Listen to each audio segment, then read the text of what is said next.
Assalamualaikum warahmatullahi wabarakatuh.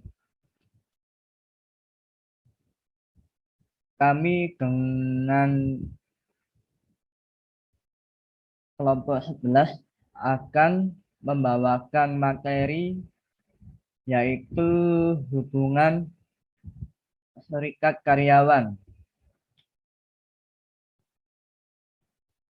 Kelompok 11 terdiri dari 3 anggota yaitu Fatur Dwi Anggoro, Sabita Supimarsya, dan Muhammad Raihan Siabullah.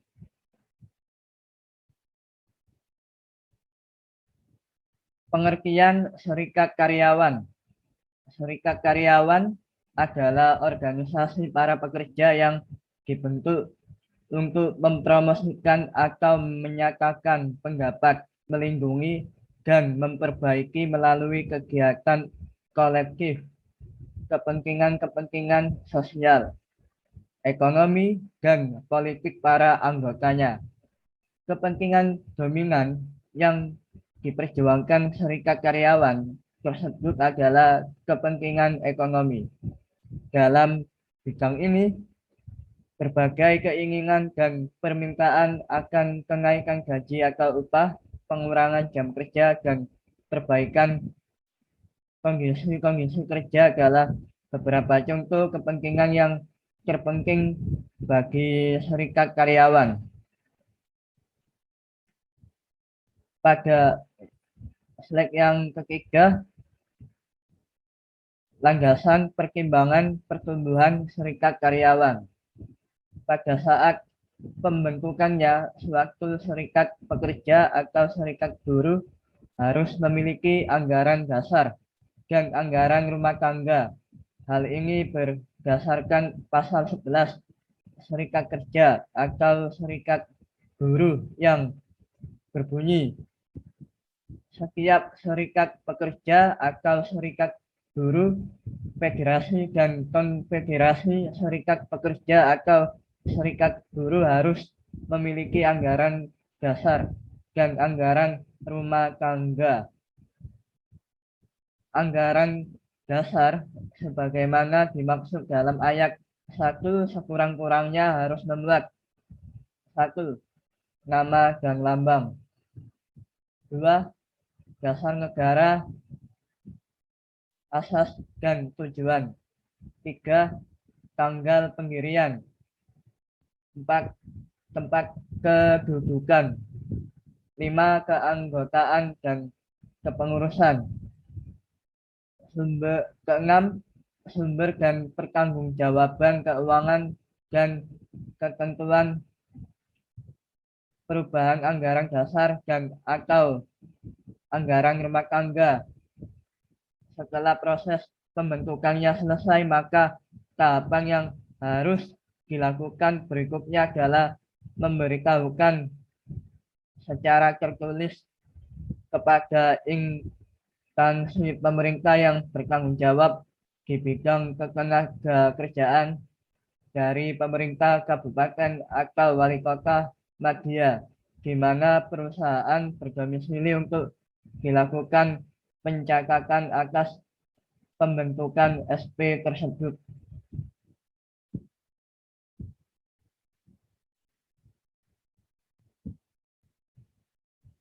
Slide yang keempat, tipe-tipe serikat karyawan.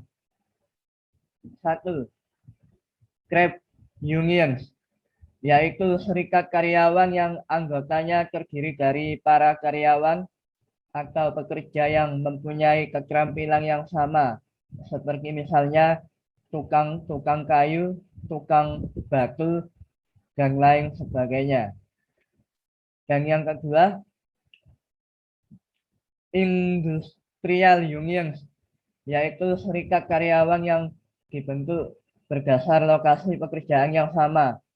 Serikat ini terdiri dari para pekerja yang tidak berketerampilan maupun yang berketerampilan yang ada dalam suatu perusahaan atau industri tertentu tanpa memperhatikan sifat pekerjaan mereka.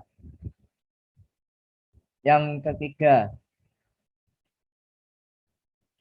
mixed unions, yaitu serikat karyawan yang mencakup para pekerja terampil, tidak terampil, dan setengah terampil dari suatu lokal tertentu, tidak memandang dari industri mana. Bentuk serikat karyawan ini mengkombinasikan antara trade unions dan industrial unions. Yang slide kelima, fungsi dari serikat pekerja sesuai dengan pasal 102 Undang-Undang Tenaga Kerja tahun 2003 dalam melaksanakan hubungan industrial. Pekerja dan serikat pekerja mempunyai fungsi menjalankan pekerjaan sesuai dengan kewajibannya, menjaga ketertiban demi kelangsungan produksi, menyalurkan aspirasi secara demokratis, mengembangkan keterampilan dan keahliannya, serta ikut memajukan perusahaan dan memperjuangkan kesejahteraan anggota beserta keluarganya. Sedangkan menurut Undang-Undang Nomor 21 Tahun 2000 mengenai serikat buruh atau serikat pekerja, fungsi serikat mencakup pembuatan perjanjian kerjasama PKB, penyelesaian perselisihan industrial, mewakili pekerja di dewan atau lembaga yang terkait dengan urusan perburuan, serta membela hak dan kepentingan anggota serikat. Slide yang keenam, perundingan kolektif.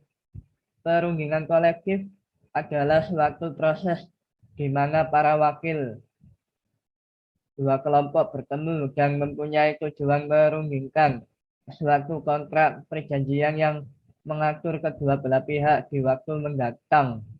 Ada dua jenis dasar perundingan kolektif antara karyawan dan manajemen. Yang pertama, tradisional, adalah tentang distribusi benefit, yaitu pengupahan, kondisi kerja, promosi dan PHK, hak-hak manajemen, dan sebagainya.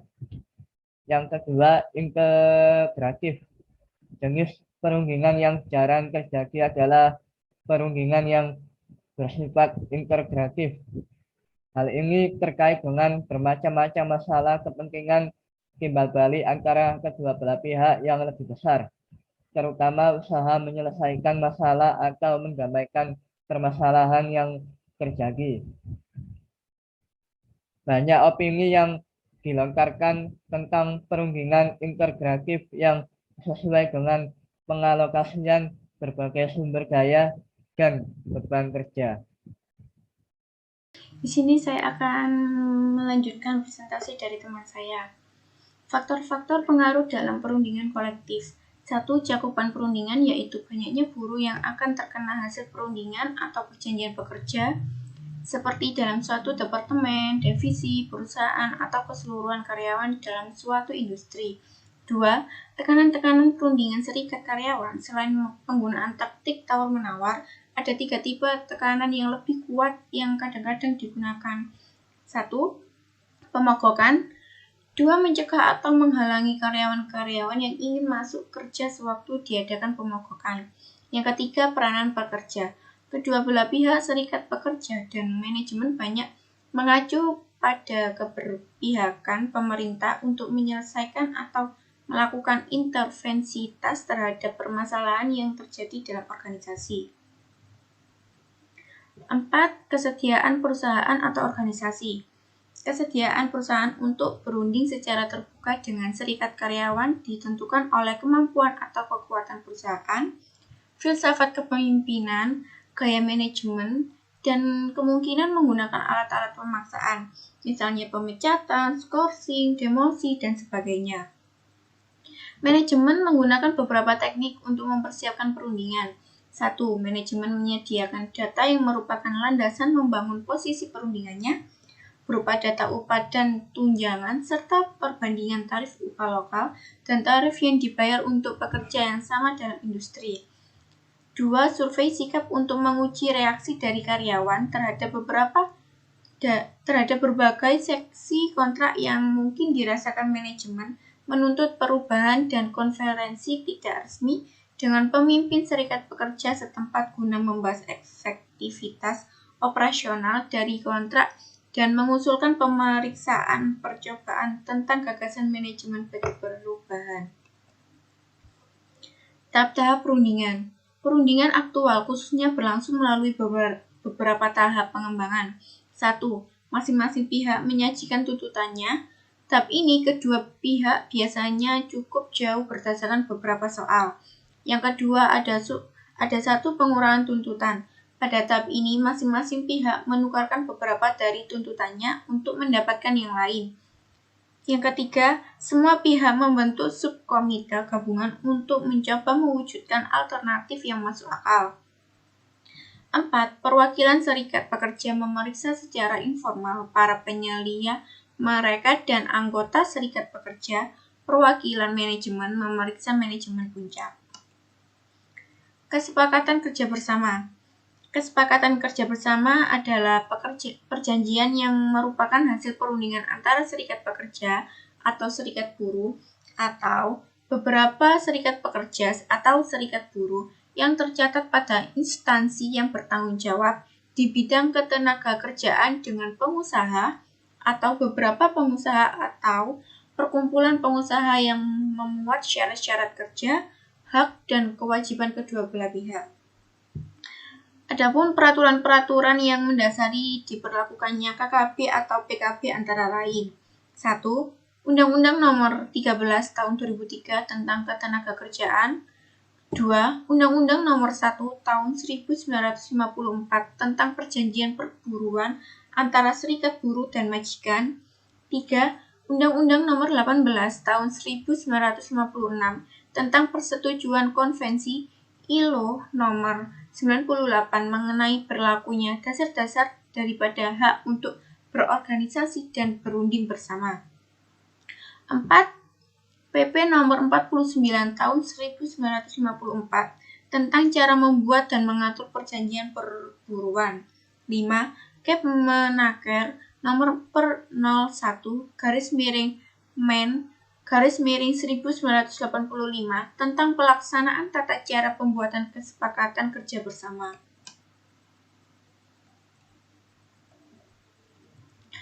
Hubungan pekerja dengan manajemen. Ada dua hubungan pekerja dengan manajemen. 1. Hubungan yang kurang harmonis.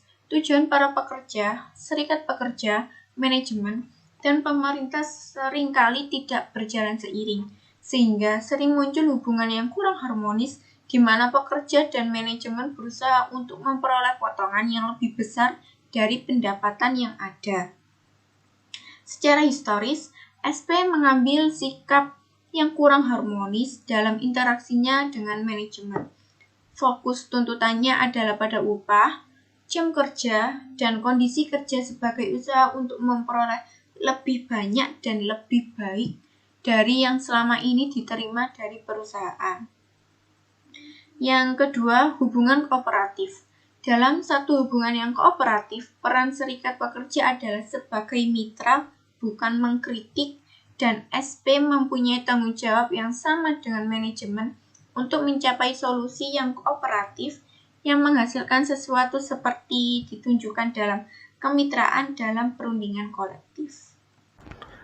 Di sini saya akan melanjutkan presentasi dari teman saya yang bernama Sabita Sufi Marsha. Manajemen personalia dapat mengembangkan bekerjasama antara perusahaan dan serikat karyawan melalui satu konsultasi awal dengan para pemimpin serikat karyawan untuk membahas masalah-masalah sebelum menjadi keluhan yang lebih formal. Yang kedua, perhatian yang sungguh-sungguh terhadap masalah-masalah dan kesejahteraan karyawan, bahkan bila manajemen tidak mempunyai kewajiban untuk melakukan hal itu menurut perjanjian kerja. Yang ketiga, panitia-panitia kerja bersama. manajemen dan para pengurus serikat karyawan untuk mencari penyelesaian berbagai masalah yang sering timbul. Yang keempat, program-program latihan yang secara objektif mengkonsumsikan maksud perundingan serikat karyawan dan manajemen serta mengurangi kesalahan-kesalahan pengertian dan berbagai bentuk biasa lainnya. Oke, next.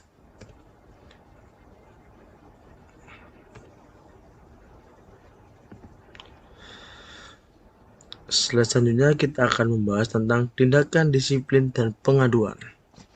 Disiplin karyawan dan prosedur menangani keluhan karyawan digunakan oleh organisasi untuk memecahkan masalah-masalah yang berkaitan dengan pelanggaran peraturan kerja, organisasional, atau masalah yang buruk.